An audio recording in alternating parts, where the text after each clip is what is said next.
What's your thoughts on government cover-ups or covert societies attempting to control humanity?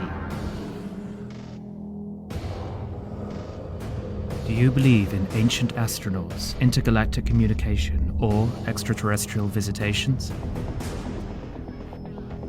Ever had an experience with disembodied spirits or the paranormal universe? Are these subjects fact or fiction? Each week, Tony and Eddie explore these unbelievable realities and beyond.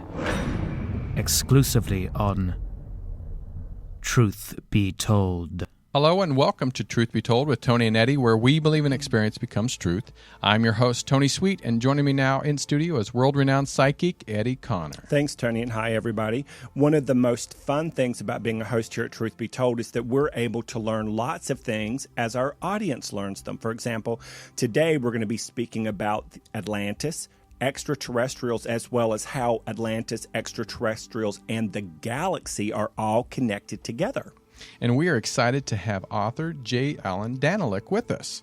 His books include Atlantis, Lessons from the Lost Continent, and UFOs, The Great Debate. Jeff, a.k.a. J. Allan's philosophy is that life is about learning and growing, both intellectually and spiritually.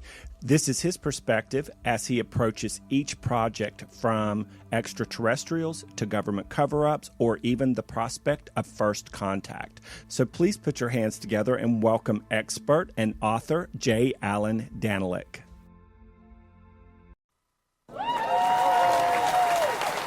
All right, welcome to Truth Be Told. We have Jeff Danelek. Here we go. What's going on? So welcome to the show, Truth Be Told. We're so excited to have you here.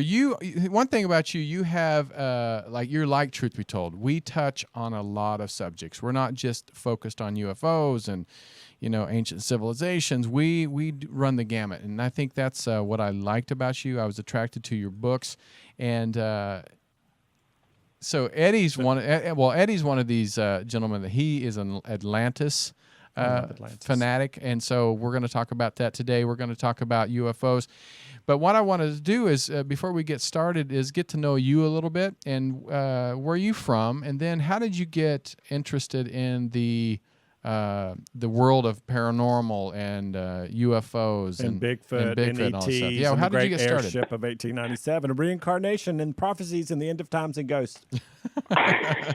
so many.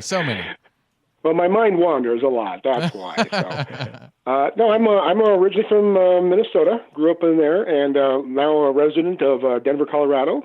I've been reading about this stuff since I was probably 8-9 years old, and learned how to read, I guess. And just always been interested in it. As I got older, I thought, if you're going to write, you should write about something that you're really interested in. And that was the first thing that came to mind. And so I put together a book on reincarnation. Was something I was kind of looking at the time, and I proposed it to Llewellyn out of Minneapolis, and they picked it up, and then that led to my ghost book and my UFO book and my prophecy book, and the rest is, as they say, history. Hey, out of all of the books that you have actually written, Jeff, which is the one that is your personal favorite? Because, recording artists talk about their albums and their songs and how they little babies and they little children running out on the earth plane. And as Dolly Parton will say, she's like, some of your babies are cute and some of your babies ain't. And some of your babies are your favorite and some of your babies you just want to send to the woodshed for a whipping. But which is your favorite book, baby, Jeff? Well, I think it's a tie. I guess it would have to be between my reincarnation and my ghost book. Because, first of all, those were my first two books that came out, and they were quite successful and really got me started as a writer.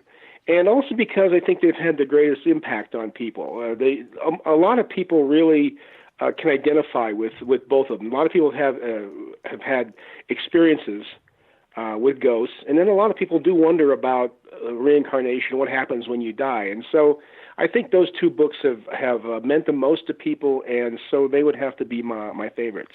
What do you remember what year the books came out, the reincarnation book and the ghost book?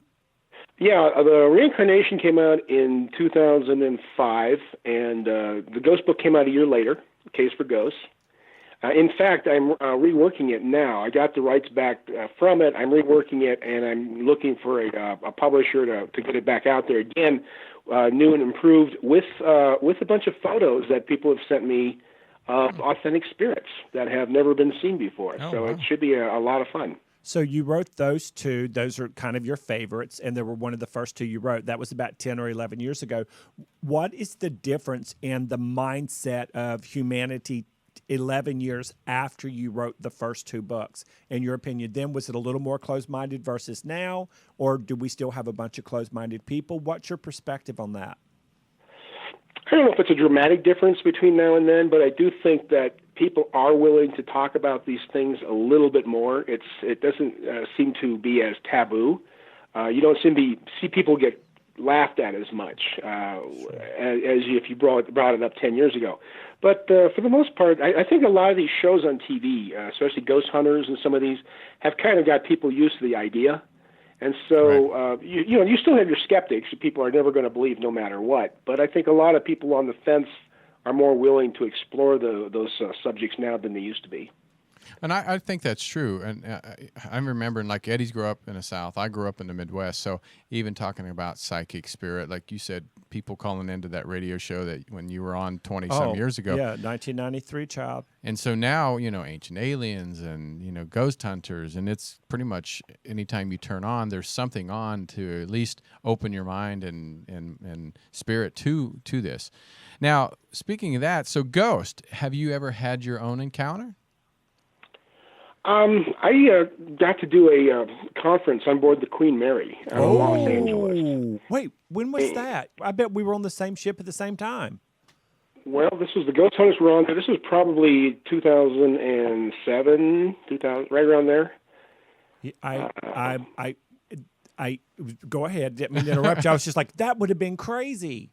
But anyway, Jeff, I'm sorry. No problem. But I was at a listening to some lectures at night. I was going back to my stateroom about midnight, and there's a big long hallway down there. You can see forever from one end of the ship to the other. And I'm walking down this thing, and there's some little, looks like a mop head, a gray mop head, by the wall, and that down in the distance. And as I get closer, I'm trying to figure out what is this thing. And as I get closer, it kind of scurries around the corner into an empty passageway, a passageway that had an end right there. And I never did figure out what it was that I saw, but it was a bizarre thing. And you just get such a sense of being watched when you're walking around the Queen Mary. I think it is definitely haunted, although I wish I had some of the experiences some of the people I knew there did. But that was pretty cool for me. Have you ever seen somebody who saw a ghost in your presence that you didn't see? No, I've never had that happen to me. Now, my wife has seen a ghost before she married me. She saw her mother-in-law appear to her. So she seems to be the psychic one in the family, I think. But I've never had that opportunity to see a lot of this stuff. Well, it's very true what you say about the Queen Mary. I got to do a thing on a Coast to Coast with George Norrie, and we did it in the bar on the ship, and we did it about midnight, and everybody was drinking a lot, and it was super loud, and I was just trying to listen to him sitting next to him, and we're talking about this subject matter. But you do feel perpetually watched on that ship, and it doesn't matter what time of day or what time of night. By the way, they got good pizza in the restaurant. But one of the things about it, you know how they speak about the Ouija board and how the spirit world is attracted to it, and there's a lot of frivolous spirits that are attracted to the Ouija board, and they kind of encourage you not to play with it?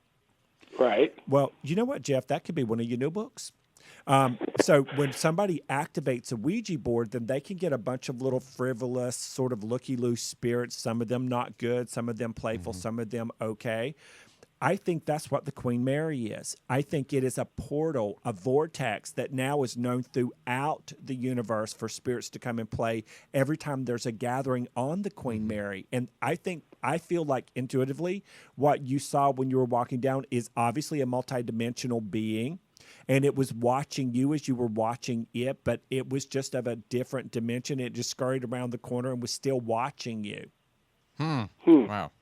I love this. Now, okay, so this is a bumpy segue. So we want to know about Atlantis, extraterrestrials, and how you combine the two. Okay. Actually, I don't combine the two. I actually believe Atlantis is a metaphor for an ancient ice age civilization that was every bit as modern as our own. Oh, wow. And I can't even tell you where it was if you're interested. I'm interested. Please. Hello. Yeah. Well, okay. If you go back 16,000 years ago to the last ice age, the ocean levels were about 200 feet lower than they are today. And if you lower the ocean level 200 feet, you're going to find Indonesia is going to be one big continent. It's not going to be thousands of islands like it is now. It's one big continent the size of Western Europe. And if you think about it, North America, Europe are all covered by ice sheets. Most Africa, South America are probably full of jungle. So the only place people would really be able to live comfortably would be the Indian subcontinent and Indonesia. And I believe that was where this great civilization started and grew. I think that we've been on this planet for 100,000, 150,000 years, human beings, and we just discovered civilization, 10,000 years ago? I think we've done it before. I think we've discovered it more than once, and we just wiped ourselves out for whatever reason. And once the water levels rose and submerged most of it, what was left of it, that's why you don't see evidence of it today. It's at the bottom of the South China Sea and probably been reclaimed by the Earth by now. Oh. Wow, I don't think I've ever heard of Atlantis been told in that area before. No, that's that's new information for me. I love that. And what conclusion? What was kind of your instinct to go to that region or look into that region for Atlantis? Just because of it's the only place at that time that was temperate enough to have full year-round growing seasons. The only place that you really could have had a large, thriving civilization. And once you lower that water level, it's amazing how much land there is. I mean, the Chinese coast comes out 100 miles. So is the Indian coast. They come out 100 miles further out than they are today. Wow. And you think about it, most civilizations are usually near the ocean or near the water. And this would have been fairly low-lying, lush, flat areas right there on the water. It would have been an ideal place for a civilization. And also, once those water levels rose, the only things that would have remained would have been really the higher mountain peaks, which is what's left. And so what we've been taught and what we've heard and what we've read is that Atlantis was this super advanced community where they would have extraterrestrial intergalactic exchange programs and all kinds of things like that. And there would be Akashic schools and highly advanced intuition and psychic abilities and levitation and that sort of thing. In a couple of words, a couple of sentences, what is your perspective on what you feel like Atlantis was based on your research? I believe Atlantis was very much like our world today. I think they had modern technology. I think they had jet airplanes. I think they had atomic weapons. Whether they had any of these higher abilities, I don't know. I mean, that's purely speculative. There's nothing to demonstrate it. Whether they were tied in with extraterrestrials, again, highly speculative. It's possible. But I tend to want to work with what is kind of more practical or viable right now that can be looked at scientifically. So I don't really go there unless I have some reason to. And so that's kind of where I am at with it. I think that they just had a large modern technology that perhaps was very warrior-like and destroyed itself in a confrontation with another civilization that existed at that parallel to it. Oh, well, wow. I remember watching an Ancient Alien episode where they said, I think it was in India, that they found where the rock had melted, and they said only like a nuclear type of blast would have been able to cause that particular melting. Not even a lava flow or volcano could have done that. Well, not only that, but if you think about it, if you did destroy the civilization, all that would be left would be the primitive people that lived up in the most remote areas of the world. Right. And that's what we see. We see these groups emerging out of the jungles and starting civilization all over again because that's all that's left. Everything else has been destroyed. So do you think the population, I mean, in your theory, was as much as what we have now? Yeah, I don't think it was as global because so much of the globe was covered by ice. Oh, right. So it would have been much more localized to the Pacific region, the Indian subcontinent, maybe North Africa, which I understand. The Sahara Desert 16,000 years ago was actually a savanna. Mm-hmm. It wasn't all covered with sand, so it would have also been able to sustain a fairly substantial population too. The Mediterranean would still have been habitable. So if you can imagine this big band running from North Africa through the Indian subcontinent and across Indonesia, ending at Australia, you could fit probably billions of people into that band. And that would have been really what everything that was happening would have been going on right there.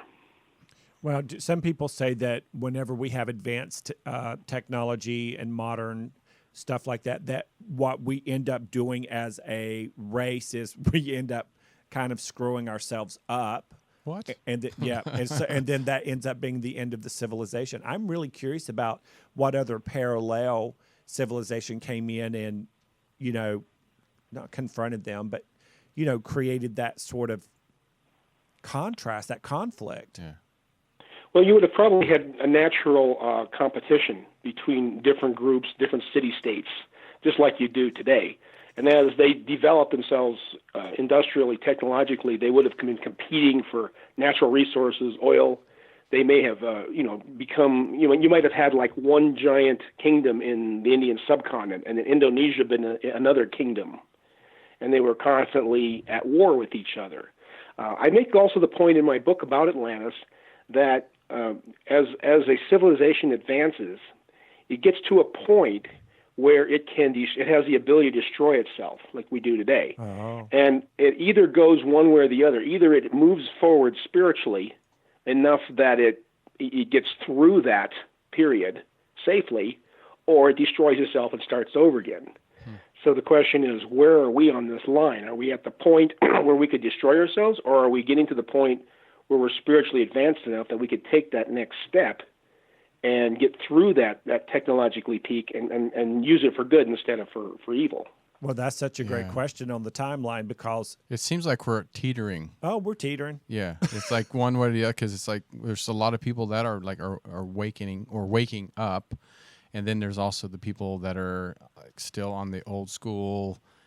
War is best, the way to go type of thing. Yeah, for 5 top families in North America. Right. Yeah.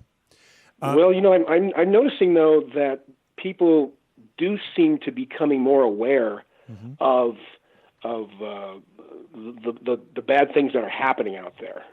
Before it was kind of taken for granted, the genocides and starvation and all these things, and now we're much more aware of it. And I think people are really much more opposed to using force than they were in the past. I remember growing up during the Cold War. I'm a kid of that era, so I can remember when it looked like us and Russia were going to nuke each other any day. And now there's still conflict out there. Of course, there's still that threat. It seems to me so much less immediate. It seems like a lot of things happen. I think for to really have a nuclear war with Russia, for example. And I didn't see that when I was growing up. I see that now. So I think that's a good sign. That is a good sign. And it's also interesting to see how you see the governments of a bunch of different countries falling apart, the citizens of those countries pushing back against it. You can see it in North America as well. I wonder how much of that type of turmoil and conflict is also contributing to the same kind of thing happening in today's world like it happened in Atlantis on that timeline back in the day. I don't know. It's hard to say, but I also see a lot of unification. Now, if you look at Europe today, and you compare Europe to 100 years ago, 100 years ago was World War I. Yeah. And Europe was badly divided. You had a lot of different warring factors, a lot of different religions and languages. Today, the idea of a war between, say, France and Germany is almost unthinkable. But 100 years ago, that was not only very thinkable, but quite common. So you've also got to look at that side of it and say, we are coming together in a way. Maybe not all at once. We still have terrorism and all these other elements that we still have to deal with. But I think for the most part, we're becoming a world community. And, there's these people inside each country that are still fighting but I don't know if I think the real energy that drives a lot of that is starting to evaporate a little bit. Which is good to see. And I love that we're having this kind of conversation because a lot of what you just talked about, you won't see on most mainstream outlets. You just won't, because they just want you to think what they want you to. They manipulate what you are seeing, what you see, and what you hear. And I like that you're seeing this unification more.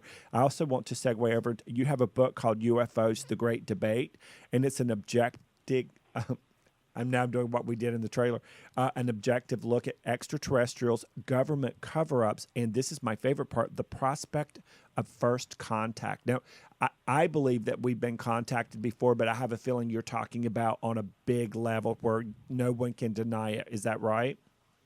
Well, what I'm talking about is preparation for contact. I believe that extraterrestrials have been observing us and have been for thousands of years. I think we're kind of a case study. And they're waiting for us to get to the point where we can accept the fact that they're out there. And so what they do is they periodically show themselves to us, or they just make themselves known in some subtle way and get us used to the idea of them being there. I mean, look at Star Trek and Star Wars and all these shows that have come out in the last 50 or 60 years are a direct offshoot of, Arnold's first sighting in 1947, when people first started thinking about these things.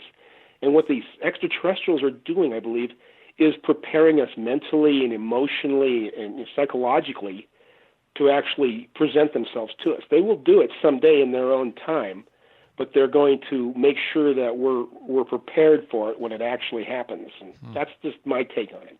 I like that. Do you? I feel the same way in my heart and my soul. I just do. I always believed in them before I ever saw them, before I ever saw the ships. And something I'm curious about asking you is, do you think the indigenous cultures, the Native Americans, the Aborigines, and different people like that, cultures like that, do you think that they have kind of an inside track or an inside contact or communication with them in a way that modern man might not have today because we're more closed off? I don't know if they had an intuition about extraterrestrials, but I do think that these indigenous people were much closer to the earth, much more closer to nature. So I think they have that sort of ability to tap into the divine consciousness that is part of the planet. Whether they're able to tap into UFOs and extraterrestrials as much, they may have. I don't know. Maybe that's what their gods were, where they were just looking at these entities and making them into gods. But I do think that Native Americans particularly are much closer to the earth consciousness, to the divine consciousness that permeates the universe. Which is that natural ebb and flow of all that is. And I think when we're in that, life is better. It just feels better from the inside out. Oh, absolutely. I think that we get so busy with our jobs and our iPads and our entertainments that we lose that sense of the spirit. And that we're starting to see as people becoming aware of the fact that we need to return to that, into our to touch base with our divine essence if you're going to find any real joy and happiness in life. And I think that's what I see happening in the last 25, 30 years specifically, is this movement away from secularism and away from established religion and more towards spirituality and that sort of inner divinity. Oh my goodness, I love that.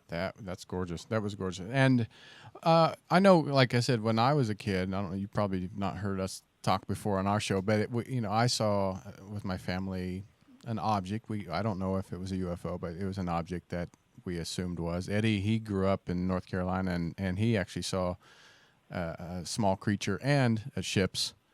And so that's when I started to believe. And I just knew in my heart, like Eddie said, I knew that they were there. I never felt that we were threatened. And I've heard from people that we've had on the show that there are aliens or extraterrestrials that are not that have us in their best interest. And then there are ones that are protecting us and, like you said, are more like are school teachers, and there's the pupils, and they're waiting to. Then there's a couple of troublemakers that just want to probe your ass. Yeah, well, you know that.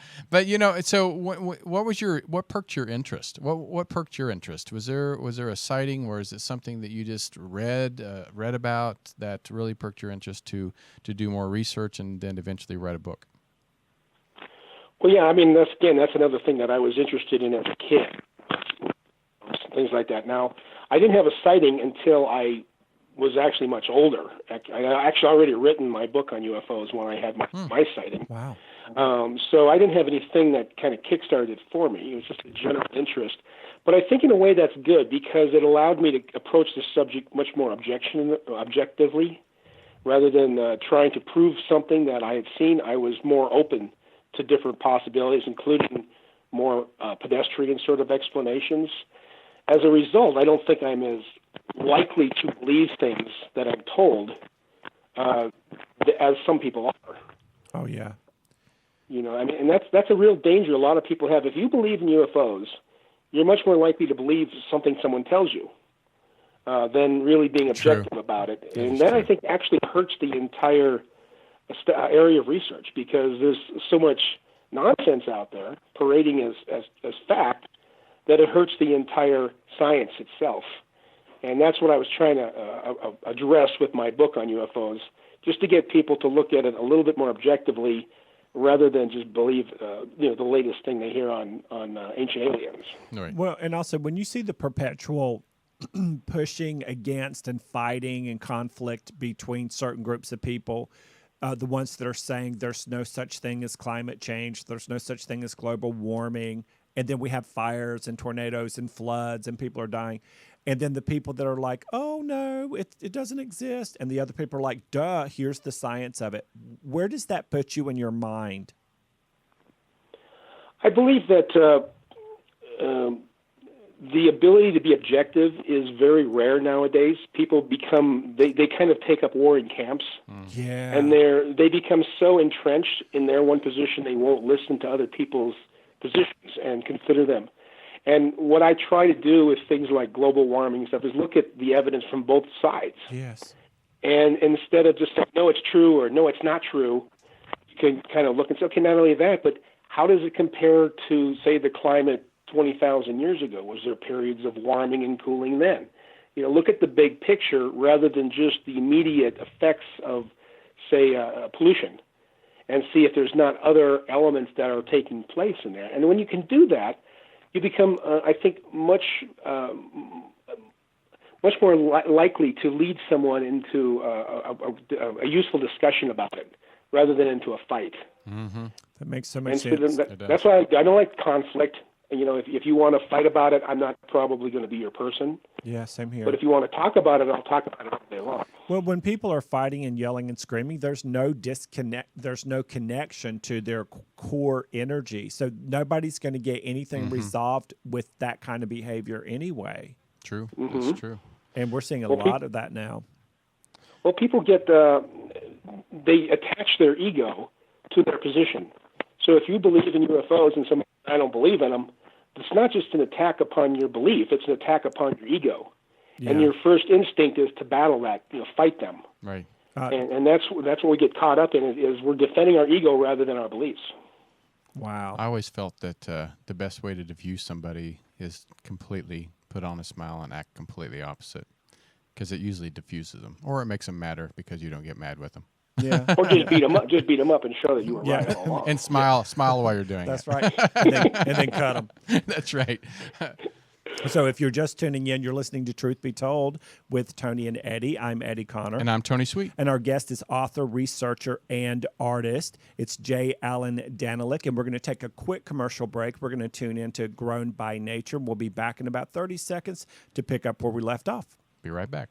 United States Pharmacopoeia, USP, sets the standard for most food supplements and are used in over 95% of all vitamin and mineral supplements in the world. The problem is that these products have never appeared in any living tissue. They're created in laboratories and are not recognizable to the body's metabolism. Grown by Nature products are different because they use renatured ingredients, proprietary blends of essential vitamins and minerals with cofactors of proteins, lipids, and complex carbohydrates. Over 50 studies have been conducted on renatured nutrients, and over 20 have been published in peer-reviewed journals proclaiming their superiority. As a result, Grown by Nature vitamins and supplements are now recognized as simply the best available. Call 877-817-9829. That's 877-817-9829 and order your Grown by Nature products today. We are what we eat, and since we are of nature, we should eat foods in their natural form. Only Grown by Nature offers a full line of renatured nutrients. Call 877-817-9829. That's 877-817-9829 because not all products are grown by nature, but they should be. Hi, everybody, and welcome back to Truth Be Told with Tony and Eddie. I'm Tony Sweet. I'm Eddie Connor. We have our guest with us today, author, researcher, and artist. It's J. Allan Danelek. We call him Jeff. And his books we're talking about today are Atlantis, which is Lessons from the Lost Continent. And, of course, Tony and I love this. We kind of foam at the mouth a little bit when we talk about UFOs. His other book is UFOs, The Great Debate. It's about an objective look at extraterrestrials, government cover-ups, and the prospect of first contact. Now, just a moment ago, Jeff, you were talking about the prospect of first contact. Tony and I were asking you about that. What are some of the things you feel we need to do to prepare for that contact? Well, I think the biggest thing we've done is acknowledge the fact that the universe is very big. Now that we've discovered so many exoplanets out there, I mean, several hundred of them, I think close to 1,000 exoplanets, we're beginning to realize that planets are ubiquitous to the Milky Way, to the galaxy, that they're everywhere, and therefore that the chances of life are so much higher. Even scientists will agree that the prospect of life is almost guaranteed at this point just because of the sheer number of planets out there. And I think that's a big step because you get out of that mindset of, we're the center of the universe and this is all there is, and you get out and say, well, we're just one planet of many. And so people automatically are more open to the idea of extraterrestrials, even within the science community, and that's the hardest nut to crack. I have to say, many religious people that I've talked to, not many, but there's a few people out there that still, they say, how can you say that? It's going to change religion if that is true. And I said, I said, do you believe in God? And they said, of course I do. I said, are you telling me that God only has the power to create one universe with living beings on it? I said, your God is, and all of our God is bigger than any of these galaxies. So he can create as many galaxies and species and humans and aliens wherever he wants to. I said, and they usually go, you're right. So I think... And then you cut them. And then I cut them. But but I think it is important that people that are listening to this program that one day it's going to happen. I mean, it's already happened. It's happened with many individuals and even government agencies, but it's going to happen to where they do reveal themselves to the world, and it's not a panic mode, because if they wanted to harm us in any way, they would have done it a long time ago. Yeah, a long time ago. Yep, absolutely. My point in my book I made about Atlantis was that once a technological society reaches a certain point of spiritual enlightenment, then they can actually be in a position to explore the galaxy. Because I think that on Star Trek you have like the Klingons and the Romulans, right, these very warlike races. I don't believe those could really survive. I think they would destroy themselves before they ever got that far. I think that you're going to see is just more the Vulcans taking over, and these more enlightened groups, and there's going to be such a difference between some of the younger races and the older races in terms of technology, that if you did have a warlike race that wanted to attack the Earth, there's these older races that would just stop them and say, no, this is off limits, we don't do this. And they would just not be able to do what they want to do. So that's where I take comfort in anyway. And I like that. I feel the same way. I know Tony does too. But one of the things that we have heard in doing this show is that there were times when UFOs, if you will, craft would come in over nuclear power plants, or where they had concealed rockets and they were supposed to detonate them to send them to do something, and they were deactivated. Have you heard about stories like this? I've heard of UFOs appearing over sensitive military areas, missile bases, and things like that. I've heard of them messing with the power grid, things like that. That might just be a natural byproduct of whatever energy source they're using. But I think that they are making a statement when they appear over these places. They want you to understand that this is a dangerous technology you're playing with, and we want you to be aware of it. And I don't think they're trying to do anything necessarily deactivate it, because think about it, from their perspective, even a large atomic bomb is just a firecracker. If they really wanted to do something, they could destroy the planet from orbit without ever stepping foot on it. And they're not worried about our atomic bombs, our nuclear weapons, but they are concerned that we're not aware of how dangerous they really are. And I think that's just a little message they're sending us. Just pay attention. We're here.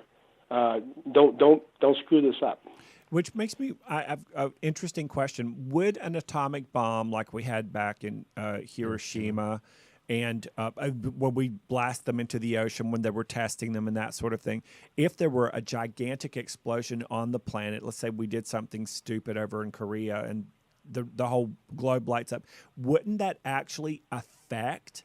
Wouldn't it send like an invisible kind of tsunami shockwave energy throughout our immediate universe? Would that not affect the other little planets that we're talking about, that we're just learning about? Well, if you're considering the distance between planets, just the closest planet to us, Alpha Centauri, is 4.5 light years away. I don't know how, even if we completely blew the Earth out of orbit, I don't see how that would really impact them directly. They might be upset, that a emerging civilization had destroyed itself, but that'd be more of a philosophical thing than it would be an actual threat to them personally. Okay, I get that. So it'd be so subtle. Like here, it would be a giant tornado, and there it would be just like a little bitty fart that finally hit them about 3 light years later. Well, they'd probably be there to watch it. They'd probably note it from orbit and make notes about it, and so they would know about what had happened. And they probably wouldn't be real happy about it, but what can they do? Right. We made that decision, and so we're going to have to live with it. And we're a free will planet. I mean, that's part of why we chose this planet from a soul perspective to be incarnated into human form. Some of us cuter than others. I'm talking about you, Tony. Oh, thank you. But I have a really interesting question. Why do you think the government doesn't come right out and say this, but a lot of other conspiracy theorists will say this? They'll say part of the reason the governments of the world will not tell people about extraterrestrials and starships and that sort of thing is because they're fearful of a global panic, which I think is just an excuse. I think it's an excuse. What do you think about that? I don't know. I think nowadays, I don't think there would be a global panic. If the president sat down and said, look, we do have some evidence of extraterrestrial contact, I think that, like the movie Contact, remember when that came out with Jodie Foster? Yeah. I think that we would handle it pretty well. I don't think you would have rioting in the streets and all this sort of thing. I just am not confident that the government is competent enough, ours or any other government, Me either. keep something like that hidden for that many years. They're just, if you can't get away with an affair with an intern in your own office, how are you going to keep something in that caliber secret? Well, I'm gonna ask, because in 1947 Roswell, and apparently there was a crash. So how? I would think that they would be fearful of us getting any type of their technology. We'd have to know how to use it. We have people, scientists that we think that would figure out how to do it. But do you think that we did pick up some of their technology, and do you think they are fearful that we actually have it or possibly have it? Well, I'm a little bit different when it comes to Roswell. I'm not a proponent of the fact, the idea that a spacecraft crashed there. I really do believe it was a mogul balloon. And I believe that the whole story was largely blown out of proportion and a lot of confabulation with it. That being said, I have a whole chapter in my book on UFOs that talks about the problems with reverse engineering and how a alien race, if it really did have some of their technology come down on our planet, would make an effort to recover it or destroy it before we really got our hands on it. They should have that capability. We do that ourselves. When we were in Somalia, for example, and one of our helicopters would go down, we would go in afterwards and we would destroy the helicopter from the air. so that the bits and pieces of it didn't fall into the Russians' hands. And I think aliens would do the same thing. You might have a self-destruct mechanism within them that if a disk did go down, they would just hit a button somewhere and the whole thing would just dissolve. So I think they're very careful about preventing technology from getting in our hands. And even if it did, consider for a moment what it would take to reverse engineer something that's, say, 3,000 years ahead of us in technology. Even if we could understand how it worked, it's unlikely we'd have the materials available to replicate it. It's like giving a modern submarine to the best engineers of the 18th century and saying, okay, guys, go ahead and make a submarine out of this. They're not going to be able to copy it. They're not going to be able to understand even how it works. And I'm not too fearful that we've picked up all this alien technology, just simply because it's so far beyond us. I don't think we could probably even figure it out. And if we started hitting buttons and seeing what it does, that could have really bad consequences. So do you think a lot of the sightings, because like when the stealth came out, I mean, when that flew over, people were like, what the hell is that? I mean, so do you think a lot of the UFO sightings could be technology that we just don't know, that the U.S. or any military countries or military in the world that just haven't been known yet? Oh, absolutely. I think that a lot of the technologies that have come out over the last 50 or 60 years have probably been reported as extraterrestrial. And that's what you'd expect naturally. If someone encounters something they've never seen before because it's top secret, you're going to have those sorts of reports. The problem is I think they tend to get exaggerated, or people remember things differently later on. Mm-hmm. But even the military admits that they have had technology they've tested that has been later reported as extraterrestrial. Mm-hmm. And so that's not out of the realm of possibilities at all. That must be just such a human trait, because I've seen ghosts, I've seen ships, spaceships and stuff like that. And so when it's reenacted on television or in the movies, they quadruple over sensationalize it, A, because it's a visual medium, and B, they just, whatever it is, they want to get you all stirred up. I remember we talked to Lindsay Wagner one time, and she had done this show called Celebrity Ghost Stories. And it was a story when she was in North Carolina for something, when she was on TV as the Bionic Woman. This very rambunctious spirit was literally like shooting cans of canned food across the kitchen and rattling the cupboards and everything. Lindsay just goes in and sits down and has a conversation with this non-physical being, and then everything stopped. But whenever they told the story on the TV show, it looked like the devil himself had come in and swooped down on this house in the countryside in North Carolina. Why do you think it is that we as humans do that, and how is it negatively or positively affecting the work you do? Well, I think we are always excited by a world outside of our own experiences. Our own world, our own lives tend to be fairly mundane and predictable or routine. So a ghost, that's throwing cans around and grabbing people's hair and things like that is interesting, exciting. It's something we haven't experienced before. And I think it gets viewership. And Hollywood knows that. They understand how to get viewers, and they're very good at it. Now, the problem with it is that a lot of these shows where they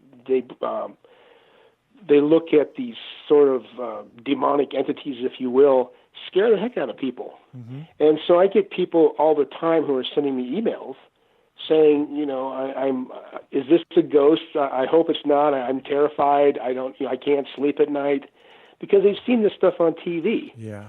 And usually it's just some photo anomaly or something, and I explain to them that, it's nothing to worry about, and even if there is a ghost, they're not harmful. But we're not getting that message from Hollywood. We're seeing ghosts as almost demons, almost synonymous with them. Yep. And so people are getting really frightened needlessly, just so some producers and directors can make some money. What do you think about all of these, like, numerous starships that are being seen in the Far East, and mostly around airports, coming in and out of airport terminals in the metropolitan cities in China and Japan? Have you seen this recently? I haven't really been following that closely, but I wouldn't be surprised. I think as countries become more industrialized, they're more likely to see these things for a couple of reasons. First of all, the aliens, the extraterrestrials, are more likely to show themselves to an advanced technology. Mm-hmm. And second of all, we have better means of perceiving them now. I mean, we got more radar and these different things that need more people to actually see them. So I think it's natural that you're going to see these things. Plus, you got to also understand that the communication is instantaneous on this planet. So if some guy in Beijing sees a UFO, yep. he can just put that into his iPhone, and within seconds, everybody knows about it. Mm-hmm. Whereas 100 years ago, if he saw this thing, he could tell the newspaper about it, or he could call somebody, but it was not very many people likely to find out about it. So we get this sense that these things are happening much more than they used to, but I think it's just that we have a better ability to relate these stories quickly now than we ever have in the past. That makes so much sense, and that's so grounded. I like your answer so much. Speaking of 100 years ago, about 120 years ago almost, there was the Great Starship of 1897. Yeah, I want we to hear saw about that this you have the book here. Tony's showing it. We have about 5 minutes. That's why we have to get this in because this is something that really is intriguing. So first of all, where was it?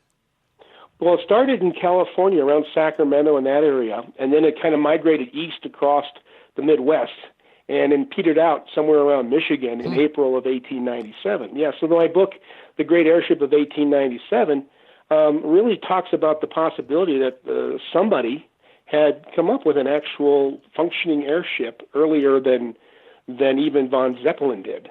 And that they were flighting it over the United States, and then something horrible happened to it, and it was lost and ended the sightings.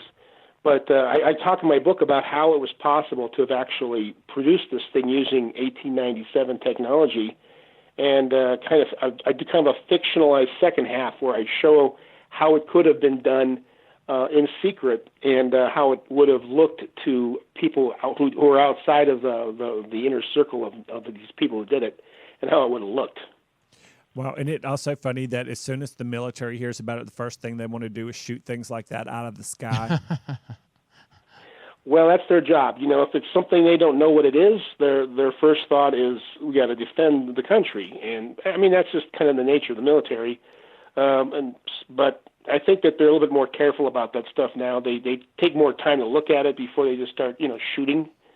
You can't always be sure that's going to happen, but I think for the most part they're pretty careful. Yeah, well, they certainly weren't around during 9/11. Nope, no, true. They didn't shoot anything then. No, they did, except themselves in the foot.